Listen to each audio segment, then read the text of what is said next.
जय श्री दादाजी। यह भाग 1 का अगला हिस्सा है। और एक बात यह है कि जो भी अमरकंटक आते हैं वे बिलासपुर से नर्मदा एक्सप्रेस पकड़कर पेंड्रा स्टेशन पर उतरते हैं, लेकिन आप अनूपपुर तक का टिकट खरीदिएगा।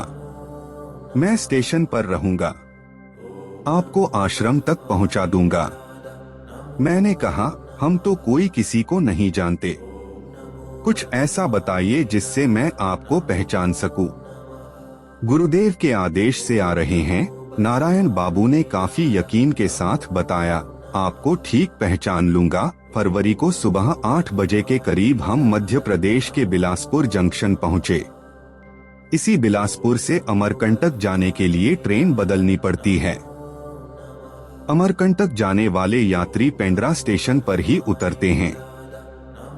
पेंड्रा स्टेशन पर हिंदी में कई जगह लिखा है, अमरकंटक जाने वाले यात्रियों को यहीं उतरना होगा। लगभग 3 बजे के करीब ट्रेन अनूपपुर पहुंची।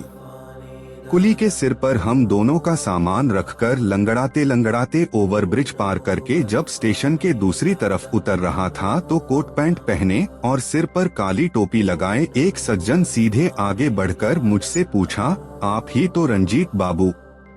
सहमति में सिर हिलाकर मैंने कहा, और आप निश्चित रूप से नारायण बाबू। एक महिला आगे आई। नारायण बाबू ने परिचय कराया, स्वप्ना मुखर्जी, ये मेरी पत्नी हैं। स्टेशन के बाहर नारायण बाबू की गाड़ी में जाकर बैठ गया।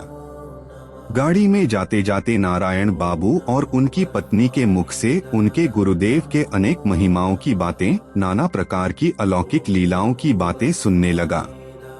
इसी बीच मैंने नारायण बाबू से पूछा, आपने हमें अनूपपुर में उतरने के लिए क्यों कहा? अनूपपुर न आकर हम तो पेंड्रा स्टेशन पर ही उतर सकते थे। जो लोग अमरकंटक जाते हैं उन्हें तो मैंने उसी स्टेशन पर उतरते देखा है।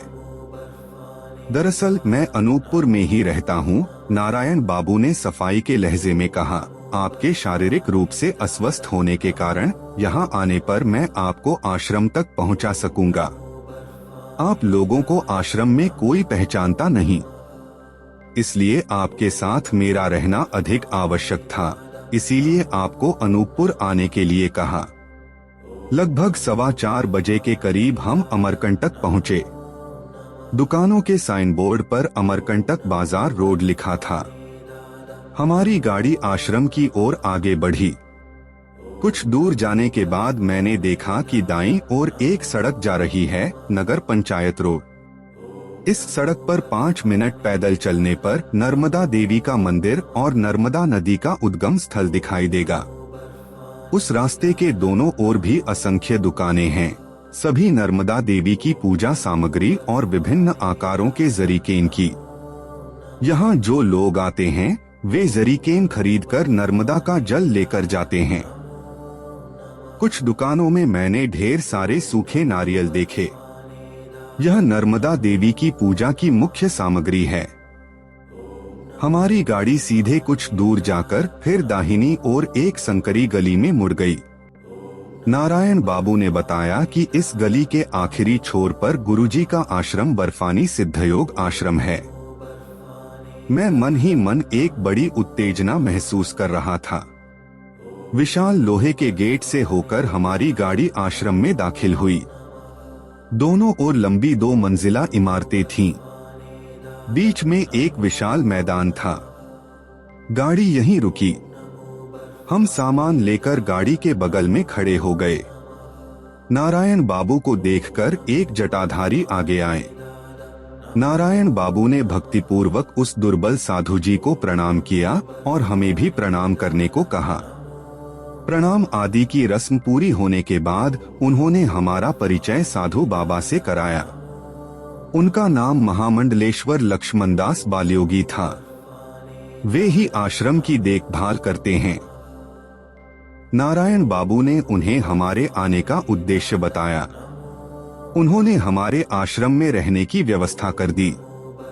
पश्चिम की ओर लंबी 2 मंजिला इमारत के भूतल पर एक कमरे में हमने अपना सामान रखा और नारायण बाबू और उनकी पत्नी के साथ बर्फानी दादाजी महाराज के दर्शन के लिए मुख्य मंदिर की ओर चल पड़े। जाते जाते मैंने ध्यान दिया कि आश्रम आकार में बहुत बड़ा है। यह आश्रम कम से कम 10-12 बीघे में फैला हुआ है। आश्रम 2 भागों में विभाजित है। पहले भाग में शिष्य भक्तों के रहने और खाने पीने के लिए एक विस्तृत जगह है। उसके बाद उत्तर की ओर मुख्य मंदिर में जाने के लिए एक बड़ा मजबूत लोहे का गेट है। यह गेट बंद हो जाने पर मुख्य मंदिर और आश्रम के केंद्र बिंदु का संबंध टूट जाएगा। यह विशाल गेट सुबह 4 बजे खोला जाता है और रात 10:30 बजे बंद हो जाता है। मुख्य आश्रम में जूते उतार कर प्रवेश करना होता है। प्रवेश करते ही सीधी नजर एक बड़े मंदिर पर पड़ेगी। मंदिर के अंदर का फर्श सुंदर टाइलों से मढ़ा है। मंदिर के बगल में यानी पश्चिम दिशा में एक लंबा सुव्यवस्थित बगीचा है। बगीचे के उत्तरी छोर से पूर्वी छोर तक अर्धचंद्राकार 2 मंजिला इमारत है। भूतल पर एक चौड़ा बरामदा है। ऊपर नीचे मिलाकर बहुत सारे कमरे हैं। आश्रम के अंदर प्रवेश करते ही दाहिनी ओर एक बहुत सुंदर सजा हुआ कमरा है। इसी कमरे में महामंडलेश्वर लक्ष्मणदास बालयोगी रहते हैं। उनके कमरे से लगे हुए बरामदे में एक बड़ी बेंत की कुर्सी पर बर्फानी दादाजी महाराज बैठे हैं। उनके दाहिनी ओर एक लंबी सतरंजी बिछी हुई है जो महिलाओं के बैठने का स्थान है और दादाजी महाराज के सामने बंधे हुए आंगन में बिछी बड़ी सतरंजियों पर शिष्य भक्तों के बैठने की जगह है। नारायण बाबू अपनी पत्नी के साथ दादाजी को प्रणाम करके घुटनों के बल हाथ जोड़कर उनके सामने बैठ गए।